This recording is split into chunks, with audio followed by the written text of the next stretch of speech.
This episode is small banks, why you should stay with them, or can be best, and I'm going to talk about that a little bit. There was a big bank crisis in the '80s, and I started the first deal I bought in 1981, and it was already interest rates were super high. The first house loan I got, I think in like 19. The first one that I actually went to a bank and borrowed. I did a lot of creative financing before that. Maybe this is just going to be a podcast, audio only. Let me know if the audio is coming through, okay, guys? Anyways, so back in 1981, that's when I bought my first property. And, and then 9 years later, now I was a millionaire 9 years later, from real estate today. Look, I have big banks and I have small banks. And a lot of people are worried about their money in the banks. And, Janet Yellen, she was asked the other day by an Oklahoma senator or congressman. He said, look, he goes, you're bailing out Silicon Valley Bank. He goes, can you assure us that you'll bail out our small banks across Oklahoma if they go under? And she didn't say yes, okay? So what I didn't like about that, it was a way of scaring people out of the small banks, which, by the way, that's really what the people want. I mean, not normal people, but not good people. But the fact is the small banks operate better than the big ones. And I'll give you an example. One of my small banks, they have less than $1 billion in depositors. I mean, like 800 million is what they have in depositors. And they have a line of credit themselves on the bank for 200 million. And the bankers themselves have about 100 million invested, the people that form the bank. So they're a very healthy bank, and every depositor could ask for their money back, and they could give it to them, and they would still be healthy because they're not illiquid, and that's what's wiping out these big banks is they've been able to take depositors' money, go buy bonds, and they committed the money for long term on bonds for 3 and 4%, and then all of a sudden, while all that money's committed, everybody's seeing opportunities to pull their money out of the bank instead of getting 1% and go buy bonds at what are now 5%, and so they're doing a run. They're trying to pull their money out, but the bank's already got all the money tied up. So it's really irresponsible, and I'm really angry with the government for bailing out the big banks. To be honest, Silicon Bank should just never have been bailed out. It's bullshit. The fact is, all that money, all those guys had committed that money, made themselves illiquid, and these are people that are supposed to understand numbers better than anybody, right? They're a bank. They're supposed to understand the numbers better than anyone, and they didn't do it. They failed us, and as a result, now the government's going to fail us by bailing them out, and that's on us. And then so. Anyways, back to the little banks, and also this goes to the subject to thing. Subject to, I'm telling you right now, look, and it's not that I bought my first building, my first property I bought subject to, but it was at 10% interest when I bought that property, and it wrapped 4 other notes. But the problem is right now is the same problem that the banks have. If the banks if you give them an excuse to,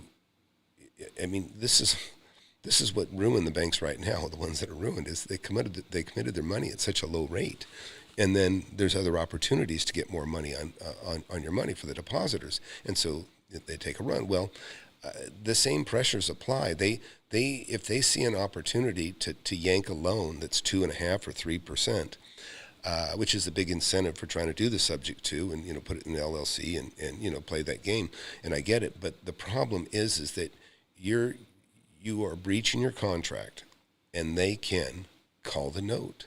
They got every right to call the note. And a lot of people say, you can just deed it back. Well, you can deed it back if it's a homestead, but if they moved out and the person that is in there as a renter, it is no longer a homestead. It's not their homestead. They can't make that claim. And so, again, you've already given the bank all that they need to foreclose on you. And their demand is going to be simply that they want money. They don't want that money out there at 3% or 2.5%. They want to bring it back in and loan it out. Now I'll tell you what, I just got approved for a line of credit, and I had one of my loans that kind of got away from me. I didn't realize it was only $500,000 on about a $2.5 million asset, and I thought, well, you know what, I'll go ahead and get a line on this thing. And it had actually jumped to, I think, 8.25, which I thought, wow, that's way too high. Just one I kind of wasn't paying attention to because it wasn't a very significant amount. And my bank, I called one of my little banks, the bank that has less than $1 billion in depositors, 800 million. And they're the most competitive. They have the best rates. And first they gave me a quote. They first said 8.75. I go, 8.75, but this is a revolving line of credit. You expect to pay a half point higher than the average market. So, but I was going to refi with them because my rate had escalated to 8.25. And I told my banker, I said, man, listen, I don't think I'd really want to do it. If you're going to jump me that, if you want to go that high, I'm not even going to play that game. I don't need it. And so he said, let me call you back. And he says, hey, we can do 7.75. So now he's beat the mortgage that I had in place before that it had gone up to 8.25. Now they beat it by half a point. And we're talking about, this is like no cost. This is just go get a title policy, and I got a new loan. I don't have to pay any points or anything like that. And this is the power of a small bank that's healthy. They're happy with that. They're probably happy with 7% right now, and that's very difficult to get right now. So the last two loans that bank gave me were 4.5%, and I think 4.25%. And one of those is a line of credit for a couple $1 million, and another one for almost about two, both of them about $2 million, a little over four between the two of them actually. And so now I thought, well, what the hell? I said, I have to. I've got this asset, $2.5 million asset that has only about $500,000 owed on it, and like I said, it's always about the math. At 8.25, I thought, I see there's going to be opportunities. So I want cash at hand, and so it's a no-brainer for me to just simply replace this loan with another loan that will, in other words, the day that they issue me this line of credit, a revolving line of credit, mind you, revolving line of credit. The day they issue that, and they'll give that to me for 2 years. So I have a 2-year line of credit at 7.75% interest, which is already half a point less than what I'm paying on the $500,000. So day one, I owe $500,000 on my revolving line of credit, but I'm paying less interest on it. But now I have, in fact, I think it'll give me 1.6 million on it. So it gives me another $1.1 million to play with on that. And so that's what I like having the capacity to write a check for, $5 million on just the lines that I have just at that bank, and I have other lines in other banks. But that is power, is having the ability to have cash, to pay cash for something. And I know a lot of, here's the deal with the subject to stuff. It gives a lot of hope for people that don't have any money. And and that's kind of how everybody gets taken, right? A lot, this FTX thing. I just did a video on Meet Kevin, and some of that stuff that's going on. And the problem is people that are desperate and people that are greedy. Desperate and greedy. Those are the people that get taken advantage of the most. If you're desperate, you just people are gullible and desperate. They can be taken advantage of, and people that are greedy, same thing. I was watching the CoffeeZilla on these guys getting taken by crypto. One guy his family got taken for $3.5 million. They're a little bit greedy. To be honest, they're greedy. They look like they're doing okay, but they wanted to get a 20% return, and they were being foolish with their money, to be quite honest. So let's see. Singh wrote here, does anyone know any small banks in Florida? Yeah, you find them. Just go find a little. They're everywhere. Just drive around. If it's not Chase and Wells Fargo, or what I mean, you're probably in good shape. But the little smaller communities are fantastic. And so, like I say, here I am.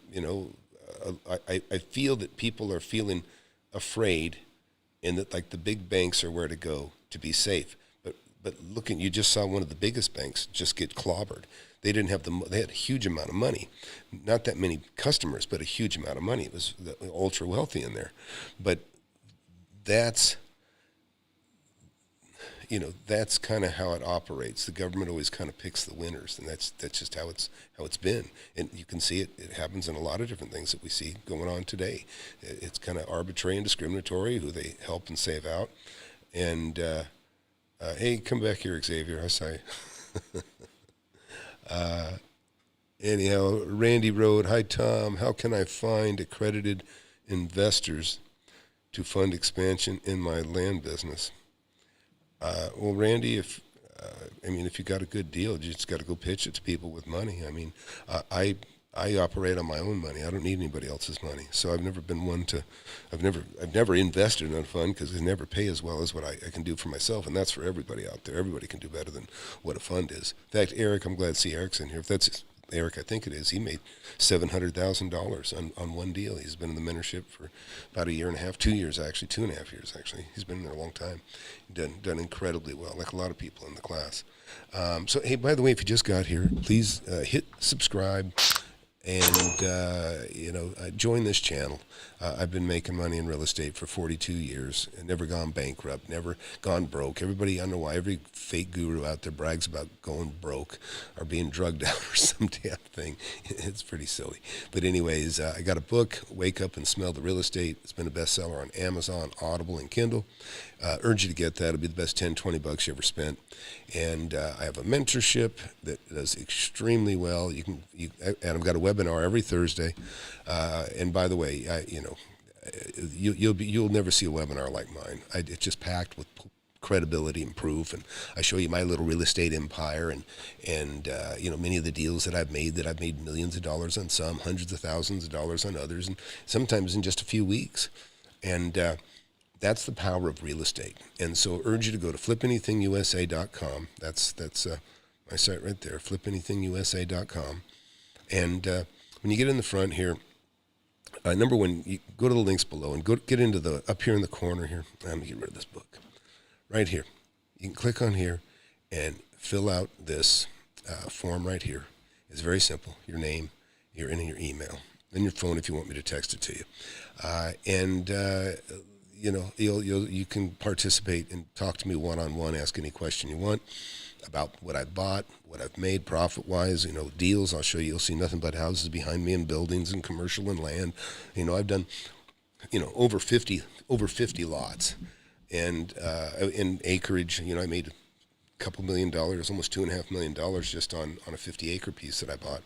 And these are the kinds of things that you learn about. And what's cool is you'll be able to see the people in my class, like Eric, and God, there's so many now. But all these guys here that you see here, under the cursor here on the right, these are all guys. This a year and a half, over $1 million, He's bought 3 houses. He's done real well. All these people have done really, really well. This guy's already got $4 million worth of real estate and only $1 million in debt. Plus, he's pulled some cash out on top of it all. And Eric, who I think is in the room right now, he's got a big fat check. And Liam's made $550,000. This guy's made $1 million.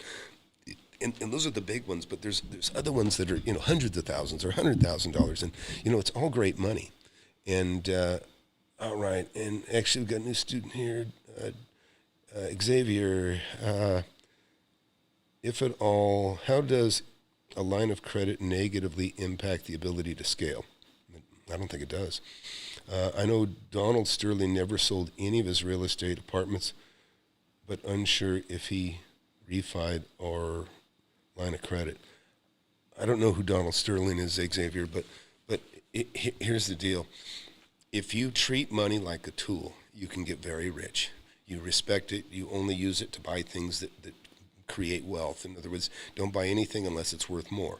And you can extend that to cars, and you can extend that to just about everything. Obviously, you got to eat, but you can still eat frugally. And I'm just telling you, listen, I've always ate well my whole life. I probably ate out 90% of my meals the first 10 years of my adult life, and because I was just too busy to cook, I didn't even do my laundry. I've almost never done my laundry my whole life, so I've always had my laundry done by somebody else, and just because I've always been able to make more money. I figure why would I do my own clothes when somebody else can do them for less than I can make more money while that's being done.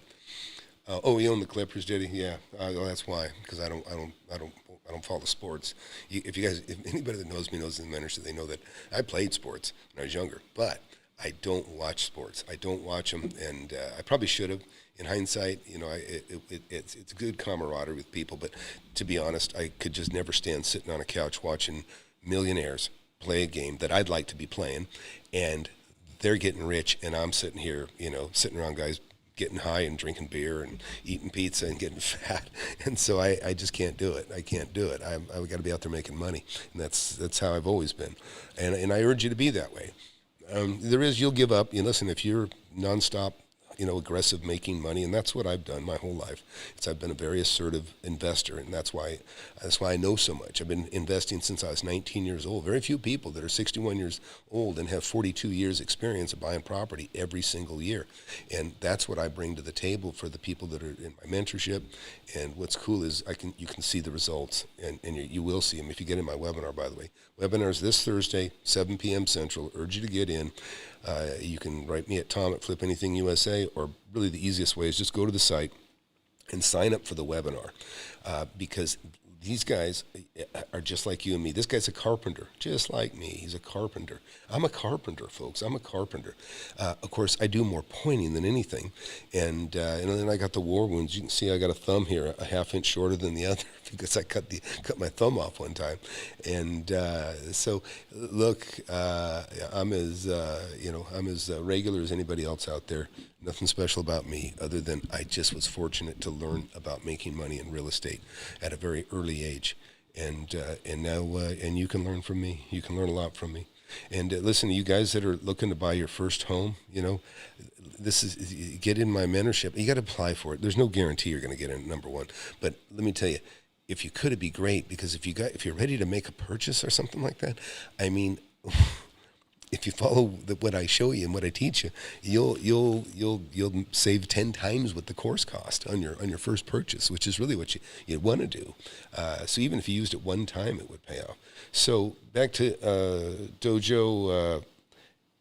So I don't know how that can hurt you. I mean, listen, the beauty of a revolving line of credit is that you have money that is not costing you anything other than the initial, cost of, a title policy to, protect the bank. But it's just sitting there. It's just a checkbook full of money that you can use, and you don't use it. You don't waste it. You don't, buy boats or, whatever, stuff that, consumptive items. You buy stuff that makes money. It's only in reserve to buy and make money. Which, by the way, Chris in the class, and he's good. He gets the best mentorship of anybody because he's in the class here every day. Or he helps me every other day here. And you know what? He just picked up a deal for, I don't know, I think he said $42,000. He figures it's worth between 80 and 120. So even if things go south, he'll still get at least 80 for it, but he'll probably get 120 for it. It's a really prime little piece of commercial property. And these things that come up with deals. Listen, banks collapsing, I'm sure it's going to happen, but it'll probably be the bigger ones.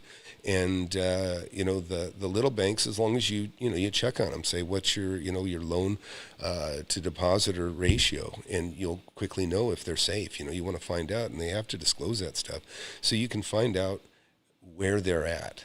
And that's why I say that the fact that these big banks go out of business, so irresponsible. It's just unbelievable.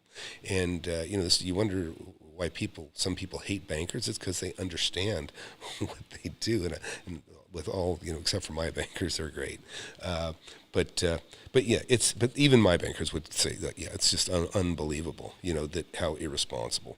A bank is supposed to protect the money. I mean, they're supposed to, especially if they're not insured. And the fact that we're insuring uninsured banks, that's aggravating to me.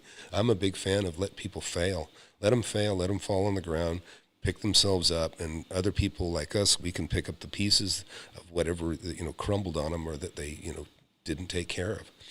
And that's where the money is, by the way, folks. And that's why I tell you, if you just got here, get my book, Wake Up and Smell the Real Estate, and check out Flip Anything USA. And while you're here, certainly hit that subscribe button. And, listen, I don't have the most followers. And that's the other thing. Listen, if you want to judge a good mentor don't judge it by how many followers they have, subscribers, because the masses are the asses. In fact, like I say, this goofy shit that a lot of these people do, it's like a Pee Wee Herman show, and they talk to people in such a juvenile manner, when they have, how to make a $1,000, turn $1,000 into $10,000, and and just our cash is shit, and cash flow, not cash shit, cash is shit, all that horse shit. They're never talking about anything substantive. It's just vague, ambiguous stuff that really. And there's so many of those people. I have a lot of people that signed up for that stuff originally, lost thousands of dollars and hundreds of thousands invested with some of those guys. And guess what? They're in my class, and they say, Tom, I learned more in 3 hours than I learned in a year of hanging around with these folks. So. That's what experience brings you, and that's mentorship. Flip Anything USA, Flip Anything University. You will get an education that you won't get anywhere else. That I can promise you. So get in the webinar this Thursday, 7 p.m., and you can talk to me direct. And the questions you should ask me are the questions that that aren't answered usually. When people say this is the easiest thing to do, well, have you ever done it? Those are the things you want to ask. Say yeah. Yeah, and then well, show it to me, And it's funny. I was kind of getting ridiculed a little bit by some of Pace Morby's. I think it's just adolescent followers, to be honest. You show the HUD or you're a dud, and I'm like, look, I got a million.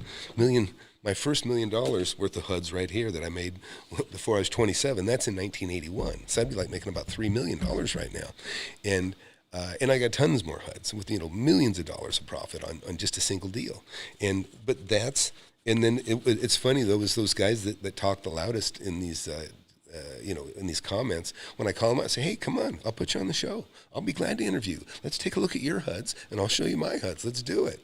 And it just goes quiet because it's bullshit. And and in all honesty, it's so adolescent and juvenile. Some of the responses that I don't know that these are fans of Paces. I don't know that they're students, to be quite honest. But it's almost cult-like, some of the following, and it's just so silly that to be honest, if they were one of my students, I'd be embarrassed by the comments coming out of their mouths. So let's see what else we got here. Robert Richards, what'd you write here? Oh, yeah, he owned the Clippers, okay. Crypto Bradley, 4 banks down, 10 more coming. Yeah, listen, you know what? So look at here behind me. I pulled this up because I caught a piece of this. This is the saving loan crisis from 1980 to 1989. I started at the beginning of that crisis in 1981, and the interest rates were coming down from like 14% before that. So you guys think that, remember, listen, how many people have you heard, oh, the Fed can't raise the rates, it'll destroy the country. They're not going to raise the rates from higher than 3. It's because people don't know history. They don't know the history. I started in, 15% rates, and so it's just so stupid. I mean, I was elated to pay 10%. Those are my first deals, and a lot of those are, believe me, I did a lot of owner financing, a lot of creative stuff that most people don't even know about. It's just there's just all kinds of things in desperate times that I've seen happen that you don't see recently. But they're things that are there that are available to you to use as tools to make money. Tom, you and Ben. Keeping it real. Oh, thanks, John. I appreciate that. I really, Ben is really probably the only guy that is obviously not a fraud. He is the real deal. And I've talked to Ben, and he's a gracious, nice guy. And, I appreciate that comment. And I get it a lot, by the way. And so, so anyways, anybody got any questions about anything? I'll be glad to talk about it. But I think I was clear about the subject twos. The problem with the subject twos right now is that if they're sitting on a lot of debt. Listen, you don't want to sit on a lot of debt anyways. And I realized your bailout is you can walk and let whoever you bought it from eat it, because they're the ones that have the thing guaranteed and secured. Or, you can hand it back, you can deed it back to them. But nevertheless, it doesn't matter. It's, you know what I mean? I've never seen people so critical of equity as the people that commented when I did a video on this Pace Morby. And I'm like, what in the hell? And it's like, who needs equity? Why? Who wants equity? Who needs equity? I'm like, fuck, are you kidding? That's how you measure your wealth, is your equity. That's how that's why the bank is loaning me money, at really good rates, and why I can have a line of credit, and I can write a big fat check for something that's a great deal. And believe me, once you get to that point that you prove yourself out and that a bank really believes in you. And believe me, I remember my first loan, 27% interest, Norwest Financial, when I bought a little Datsun, which is formerly Nissan, or formerly Datsun. Nissan's replaced them. But believe me, I've been at the bottom just because that's where everybody starts, unless you come from wealth, and I didn't. And but let me tell you, it's the best blessing that ever happened to me. It was being a kid, being on welfare, drinking powdered milk, getting hand-me-down clothes, wearing flood pants, which is a term a lot of you don't know, but it's just shit pants that are above your ankles that don't look too cool. This is the kind of stuff that really gives you some motivation to work hard and never be poor. And looks like nobody's got any questions here, but yeah, just go back and read this savings and loan crisis stuff, 1980 through 1989. This is under the Federal Reserve history. Urge you to read that. Good, John. I mean, I've seen some people. We've seen, actually, I can tell you right now that within my mentorship and the members in there, and I've got quite a few realtors in my class that have their finger on the pulse as well of what's going on as far as activity. We've seen things, get tight. We've seen some panic selling. We've seen some really good discounted great deals that have come up, but for other reasons other than any crisis. But I don't doubt what you're saying, that you're seeing strong prices in New York, and you know what, I've seen fairly decent strength, and I'm not going to say things haven't gone down. Property values have gone down, and I'm in a prime area, a strong, healthy area, and but one of my agent students who wrote me today, and he said he showed some properties that, just according to Zillow, had gone up, and they moved up about 7-8% just in the month. So he, and he's an agent, and he's seeing a little bit of comeback on there. But really, I in the last class that I had, a lot of people were kind of panicked about money and that sort of thing, and a lot of them that have more than $250,000 worried about spreading it between banks or entities, and and it'd be a good idea to talk to your bank about that sort of thing. They're definitely getting a lot of questions. Like John. John, that's a good point. So John was talking about that property in Long Island, and those prices are staying strong, but he also came back with prices are not going over asking for sure. Yeah, that's the thing. They're having to price them right. In fact, it's that was kind of a strategy. You could kind of figure out what you figure it might go for, and then you go 20% less than that, and then just hang on to it. Don't take your first offer, and then that'll end up running up the prices a little bit, because somebody else will get a chance to come in there, and then that starts the bid war. That's kind of a hook, and that's kind of a trick, by the way, and this is a good tip for anybody out there who wants to sell some.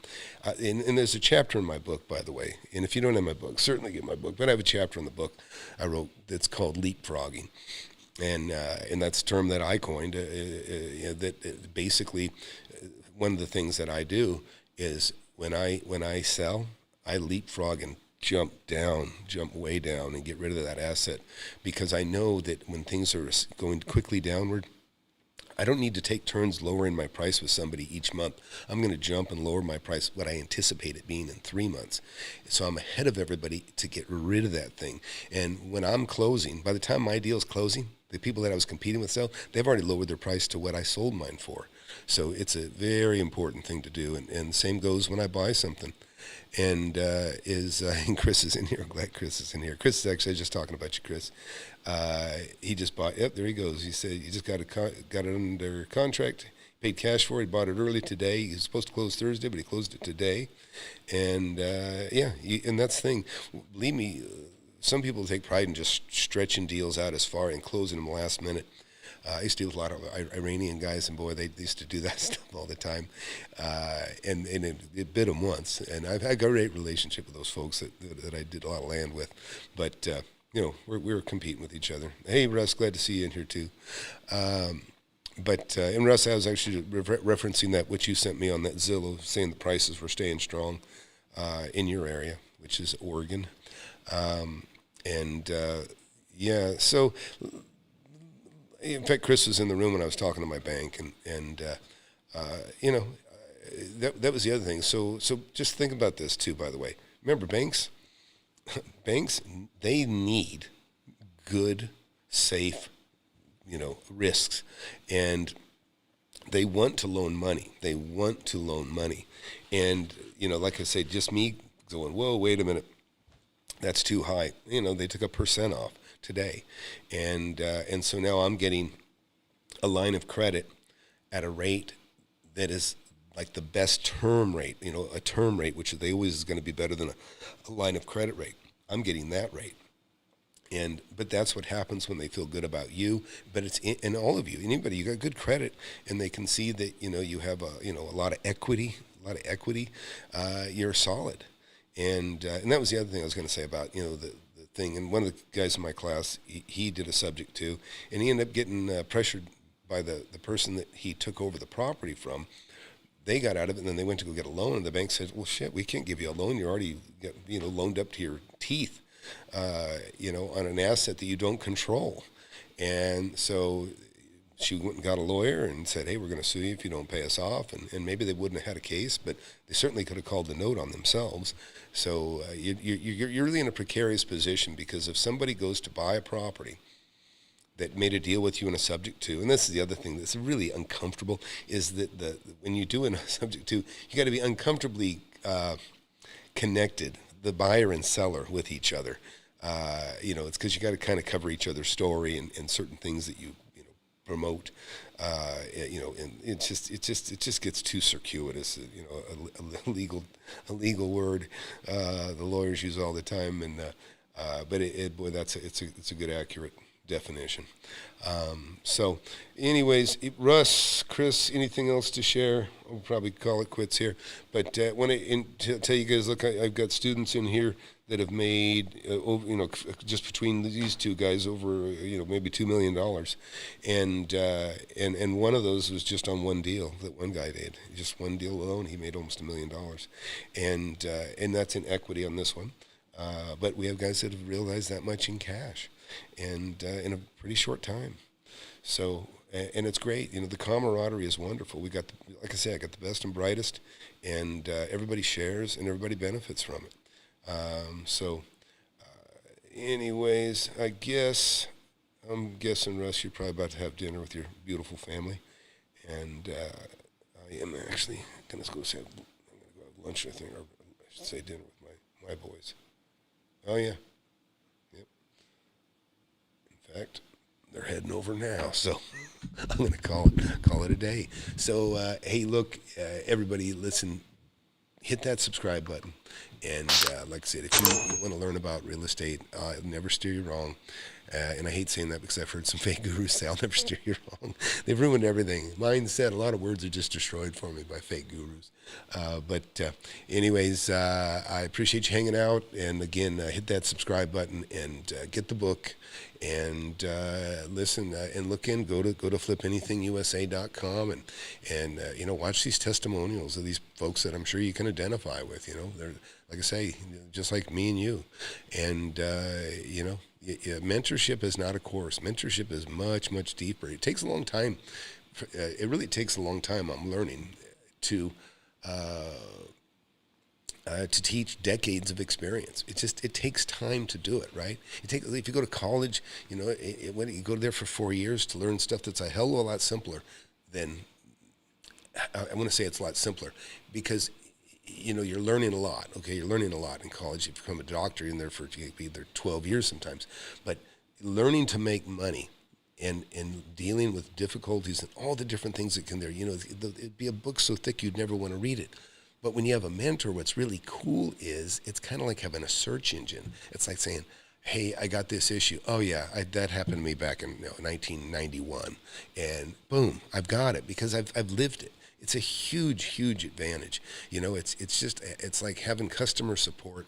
We've all had a computer program where we get jammed up and we try to fix it ourselves for an hour or two, and then finally we break down, we pay somebody $100 an hour, and they go, oh, just do this, and then you're back up and running in 5 minutes or less. That is the difference of having a mentor that's been through decades of this stuff. So urge you to check it out, and you can read the testimonials on the book and the mentorship, and you can see the testimonials, the video testimonials, and it's a really, really great thing. And I just want, I really want, that's what I want my legacy to be, somebody that's helped people get their homes and make millions and put their kids through school and retired comfortably, and I've already got that legacy going, and so I'm happy and I want to keep it up. And that's why I say you got to apply to be in the mentorship. You can't just walk in and get in. You actually apply. And I try not to dissuade young people, because I started at 19 years old, but if you act like a kid, or then you're probably not going to be, you're not going to make the grade and get in. I hate to say it. And not that you couldn't try some other time, but I'll just point you back to the website and the free stuff, and that's fine. You don't have to be in the mentorship to make money, but you'll make a lot quicker. That I'm confident of. So, anyways, thanks guys for popping in, and new watchers, please hit that subscribe button, and again, we'll talk to you soon. Bye.